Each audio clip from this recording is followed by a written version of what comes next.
স্বামীর কিডনি বিক্রি করে সেই অর্থ নিয়ে প্রেমিকের সঙ্গে পালিয়ে গেছেন স্ত্রী। ভারতের হাওড়া জেলার সাকরাইলে চাঞ্চল্যকর এই ঘটনাটি ঘটেছে। ভারতীয় সংবাদ মাধ্যম হিন্দুস্তান টাইমস এক প্রতিবেদনে এই তথ্য জানিয়েছে। জানা গেছে, পশ্চিমবঙ্গের হাওড়া জেলার এক নারী তার স্বামীকে বুঝিয়ে বলেন মেয়ের ভবিষ্যৎ গড়ার জন্য টাকা জমানো দরকার, তাই তিনি স্বামীকে কিডনি বিক্রি করতে উৎসাহিত করেন।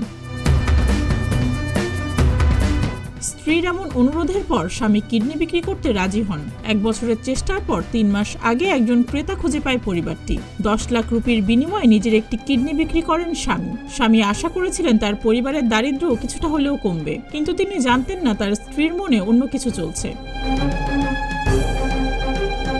স্বামী জানতে পারেন স্ত্রী ইতোমধ্যে ফেসবুকে পরিচিত এক পেইন্টারের সঙ্গে সম্পর্ক গড়ে তুলেছেন। কিডনি বিক্রির পর ফেসবুকের পরকীয়ার সম্পর্কে জড়িয়ে পড়া সেই ব্যক্তির সঙ্গে 10 লাখ রুপি নিয়ে পালিয়ে যান ওই স্ত্রী। ঘটনাটি জানার পর স্বামী থানায় অভিযোগ করেন এবং স্ত্রীর সন্ধানে বের হন।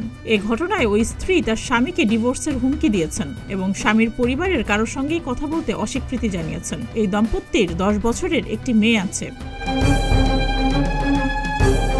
ভারতে 1994 সাল থেকে মানব অঙ্গ বিক্রি অবৈধ হলেও অঙ্গদাতার সংকটের কারণে এই অনৈতিক কাজ এখনো চলে আসছে। এই ঘটনায় হতভাগ্য স্বামী এখন আর্থিক ও মানসিকভাবে বিপর্যস্ত। তার কিডনি গেছে, স্ত্রীও চলে গেছে এবং যে ভবিষ্যৎ গড়ার স্বপ্ন দেখেছিলেন সেটিও ভেঙে গেছে।